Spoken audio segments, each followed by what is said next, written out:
નમસ્કાર દર્શક મિત્રો, આપ નિહાળી રહ્યા છો N24 ગુજરાતી।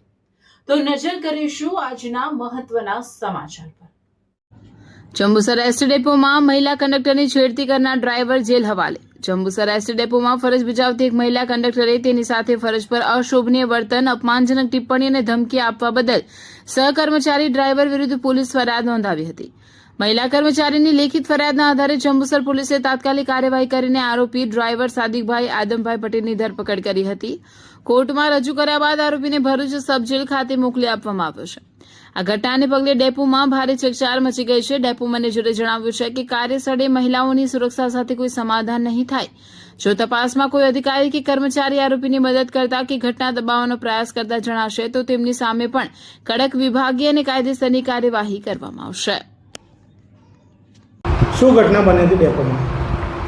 હું Jambusar depot manager Narendrasinh Rathod Jambusar depot ખાતે તારીખ 18/6/26ના રોજ મહિલા કંડક્ટર તરીકે ફરજ બજાવતા મહિલા બેનને ટ્રાફિક કંટ્રોલર તરીકે જંબુસર ડેપો ખાતે ફરજ બજાવતા સાદિકભાઈ આદમભાઈ પટેલ બેડ નંબર 957 દ્વારા જાતીય સતામણી કરીને એમને છેડતી બાબતના કંઈક શબ્દો ઉચ્ચારેલ, જે બાબતની મહિલા કંડક્ટર દ્વારા લેખિતમાં મને ફરિયાદ રજૂઆત કરતા મારા દ્વારા તમામ લાગતા વળગતા કર્મચારીઓના નિવેદનો લઈ તેમને સસ્પેન્શનના પગલાં લેવામાં આવેલા છે અને ખાતેકીય પ્રગતિમાં છે।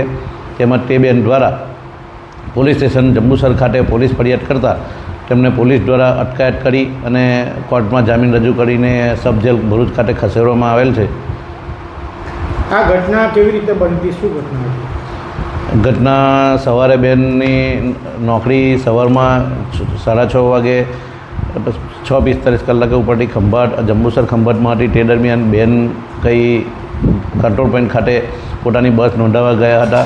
તે વખતે સાદિકભાઈ કંટ્રોલર દ્વારા અછતનું વર્તન કરી અને કંઈ ખરાબ શબ્દો બોલેલા, જે બેન દ્વારા એ લોકોની સામે આવીને મને ફરિયાદ કરેલ કે આ ભાઈ મારી છેડતી કરીને મને ન બોલવાના ખરાબ શબ્દો બોલે છે, જે હું અત્યારે તમને રૂબરૂમાં કહી શકું એમ નથી।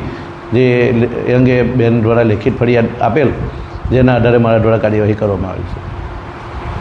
આવી ઘટના અવારનવાર બનતી હોય તેને અટકાવવા માટે આપ દ્વારા શું પગલાં લેવામાં આવશે? આવી ઘટનાઓ ન બને તે અંગે મારા દ્વારા તમામ મહિલા કંડક્ટરોને એક સંદેશ છે કે ભાઈ મહિલા કંડક્ટરો હવે આવા કોઈ પણ કર્મચારી જો તમારી સામે આવું વર્તન કરે તો તાત્કાલિક રૂબરૂ આવીને મને મળવું અને લેખિતમાં ફરિયાદ કરી, જેથી આવા કર્મચારીઓ તમે સખ્ત પગલાં લેવામાં આવશે, જેની હું બાંયધરી આપું છું।